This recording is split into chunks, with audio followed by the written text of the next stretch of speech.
I just don't think that, I don't think that they're going to do it. Yeah.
Good evening, everyone, and thanks for joining us on ARC Salt Lake. I'm Jamie McGriff. It's Tuesday, December 30th, ahead of New Year's Eve, when a lot of people are going to be out celebrating. We are taking a closer look at DUI blitzes that will be happening and a new law that's going to be going into effect in Utah.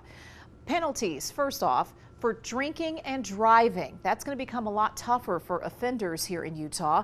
A new law goes into effect Thursday that would restrict people with extreme DUI convictions from buying alcohol. An example of that is someone convicted with a blood alcohol content of 0.16 and higher. Our Leslie Duarte talked to a lawmaker who wrote the bill and to a victim who supports it. Pain and grief cannot be spoken. Matthew Affleck was just 4 months old when he was killed in a DUI crash in 1999. They were going home from a play, my family, and somebody was in a bar.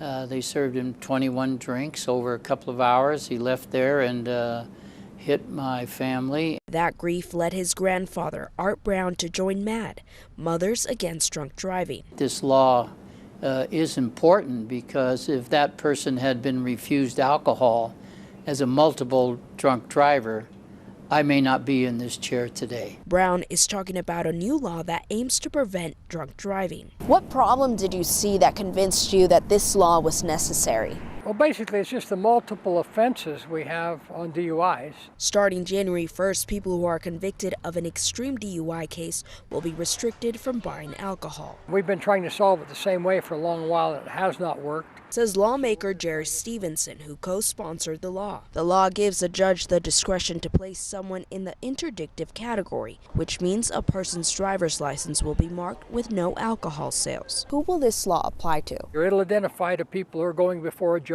multiple times. This law will also allow people to voluntarily classify themselves in this category. In addition, the law will require everyone's IDs to be checked for buying alcohol. What message are you trying to send with this law? The message that we want to send with any law that deals with DUI is don't drink and drive. Overuse, irresponsible drinking of alcohol is really not acceptable in any form in the state of Utah. Lawmakers I spoke to who wrote the law says an extreme DUI case is anyone found with 3 times or more the legal alcohol limit. Reporting with KUTV 2 News, Leslie Duarte. And we're learning more about a DUI blitz Utah Highway Patrol will be doing for New Year's Eve. We spoke with Major Chamberlain Neff about what the blitz will involve, the dangers of drinking and driving, and how you can find safe rides home if you choose to drink.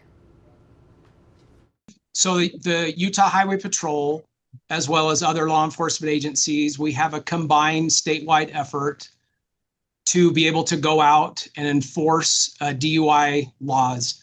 So inevitably, Utah law enforcement is out looking for and removing those that are driving impaired.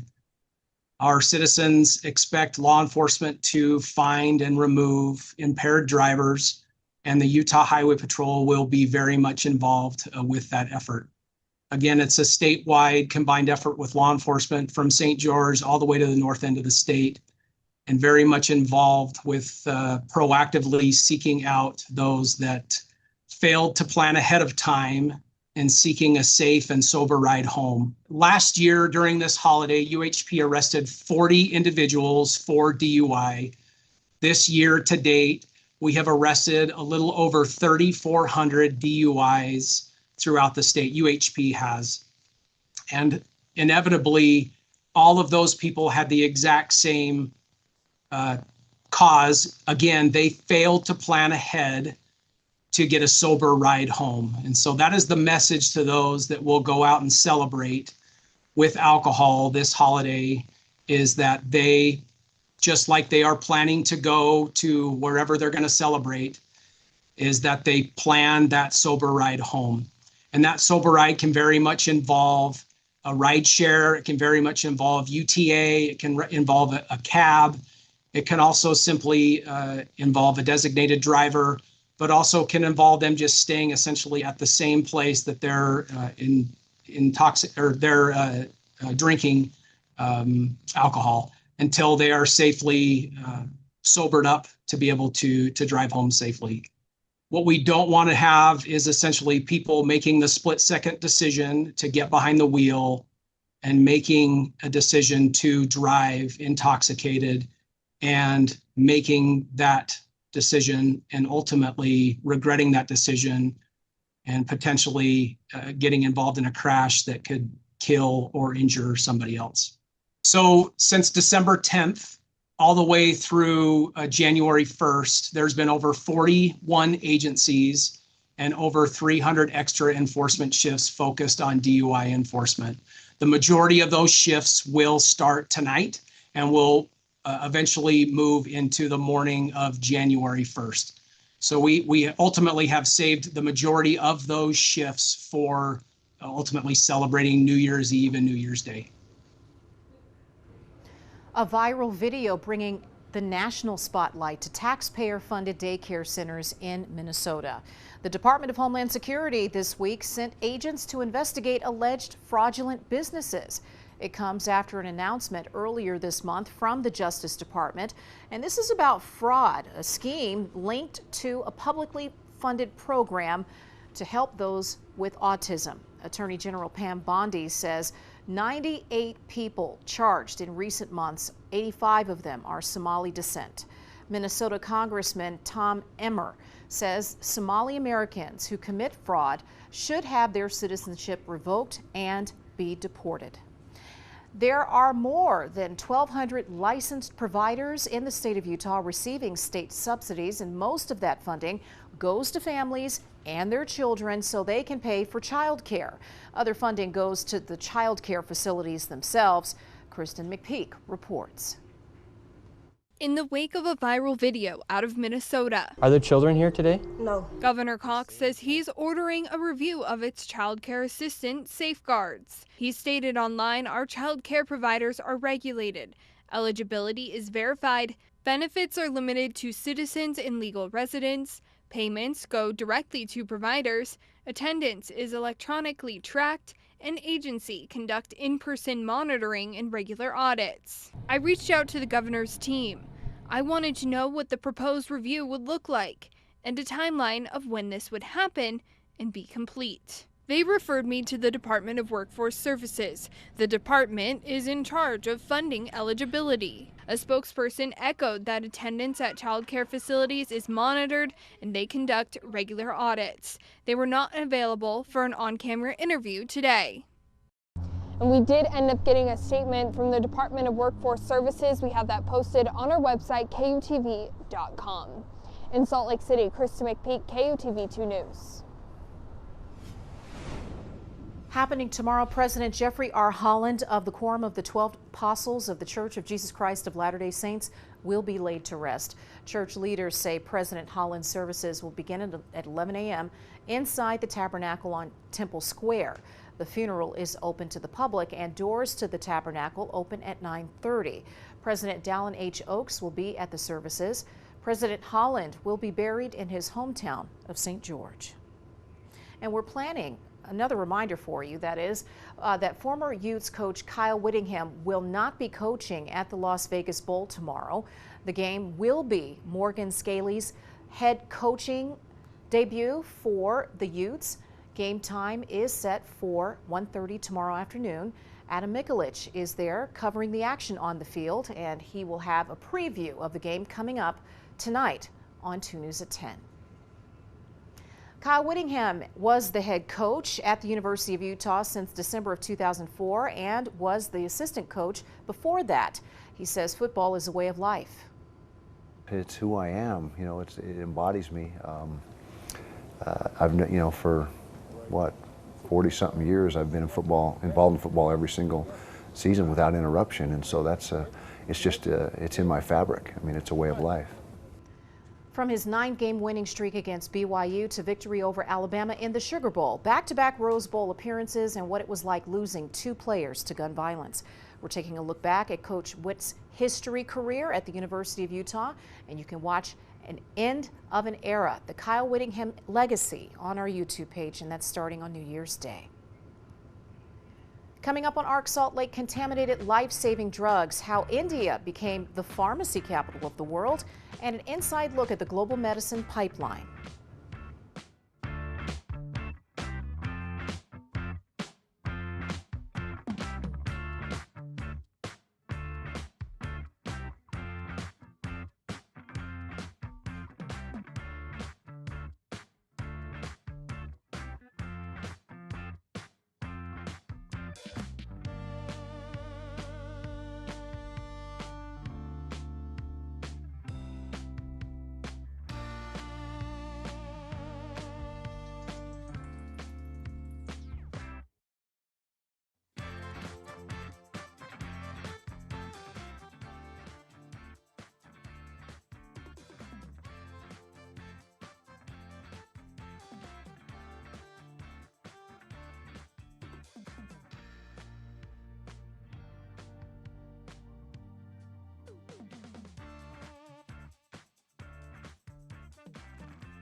Here's something that you probably didn't think about. An unexpected place has become the pharmacy of the world, making everything from cancer drugs to cough syrups.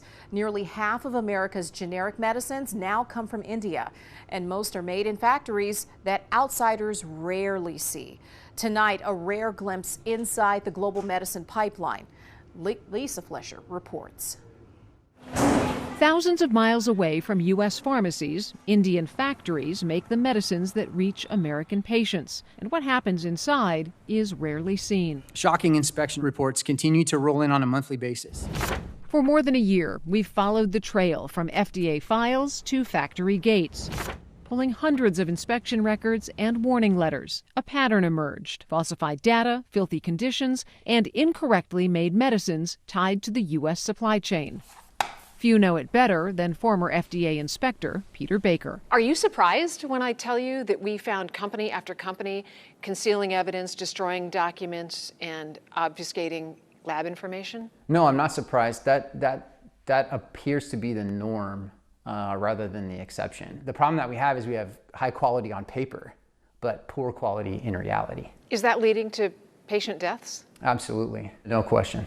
We sent a crew to Telangana, a hub for drug making, and started with one of India's biggest names, Aurobindo. From antibiotics to heart medication, Aurobindo supplies millions of doses to the U.S. Our cameras recorded workers loading trash bags of shredded documents onto a truck. Staff demanded the footage be deleted. It wasn't. Does that incident raise alarm bells for you? Absolutely. More likely than not, the investigator is going to find documents in there that were relevant to a product that's intended to be exported to the U.S. That's going to demonstrate a problem with contamination, a problem with cleaning, a problem with sterility, or other issues that could cause serious adverse events. Aurobindo subsidiary Eugia Pharma supplies injectable drugs to the U.S. A warning letter cited falsified records, adulterated drugs, and missed tests. The problems were so bad, the FDA said Eugia cannot ensure the safety, effectiveness, and quality of its drugs. Drugs that our research shows often reach U.S. hospitals and pharmacies. Are the FDA actions having the desired effect? I wish I'd say yes, but no, I don't think so, because if they were having the desired effect, you wouldn't see people shredding documents, making false representations. You would not see that. Dinesh Thakur, a former executive at Indian drug maker Ranbaxy, blew the whistle on data fraud that led to a $500 million criminal fine more than a decade ago. You put it all on the line to expose it, and it seems like nothing has happened as a result. I see the same behavior today among other companies.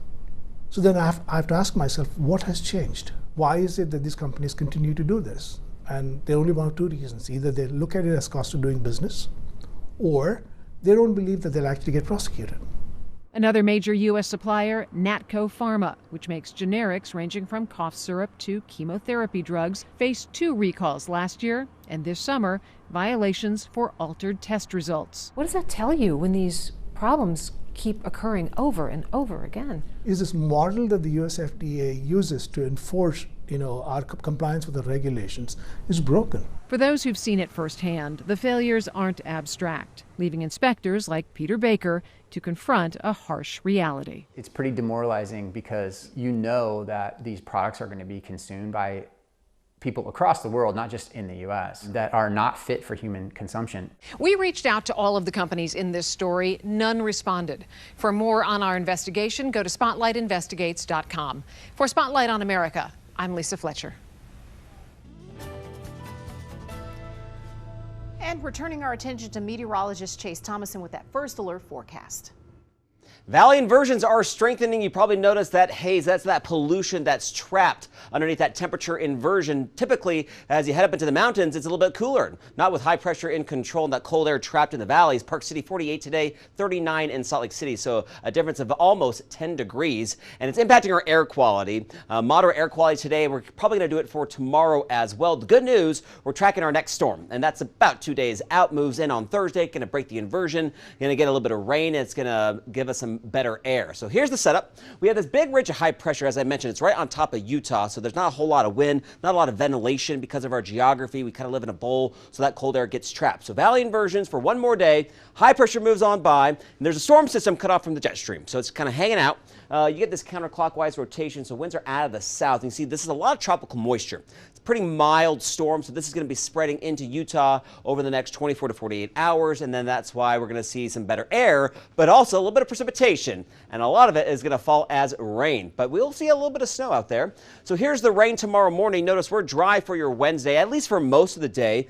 Thicker cloud cover in southwestern Utah Wednesday afternoon, and then by midnight, as we're ringing in the new year, what am I going to wear? Do I need an umbrella? I think you're going to be dry here in Salt Lake City. The best chance for rain at midnight will be in southwestern Utah. So Cedar City, St. George, some light to moderate rain. Think about that as you head out tomorrow evening and have a safe New Year's. Eventually, right after midnight, some of that rain will be spreading northward, and those snow levels will be high, but initially we might see some light ice or some snow. That's what we're watching because of these valley inversions. Initially, we got some colder air in place in those valleys in northeastern Utah and northern Utah, but it will quickly change to rain throughout the day, and rain will likely continue through Thursday night, especially in northern and central Utah, before the showers taper off Friday morning.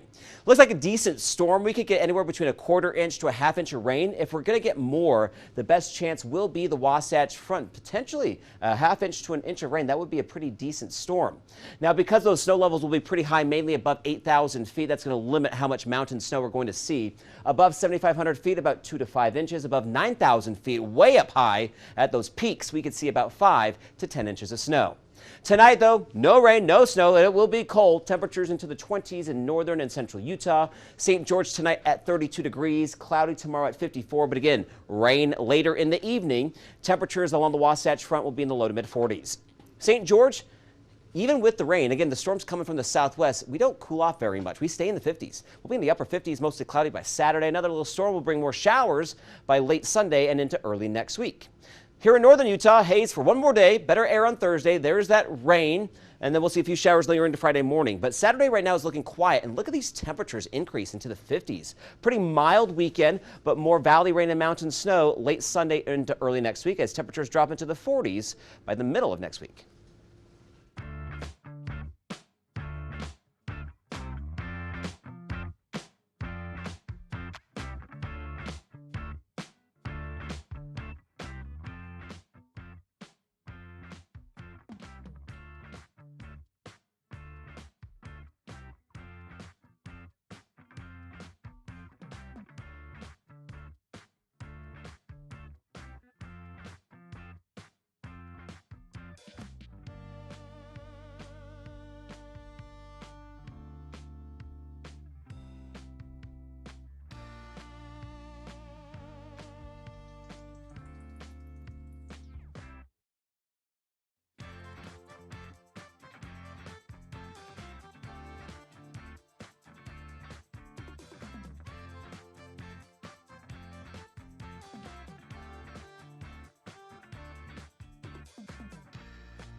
Tonight, we're taking a look at some ways that you can celebrate New Year's Eve, even in Utah. And if you're not planning on staying up until midnight, there are some options for you. You can head over to the Loveland Living Planet Aquarium for their annual event called Noon Year's Eve. And it's a way for families to ring in the new year without having to stay up late.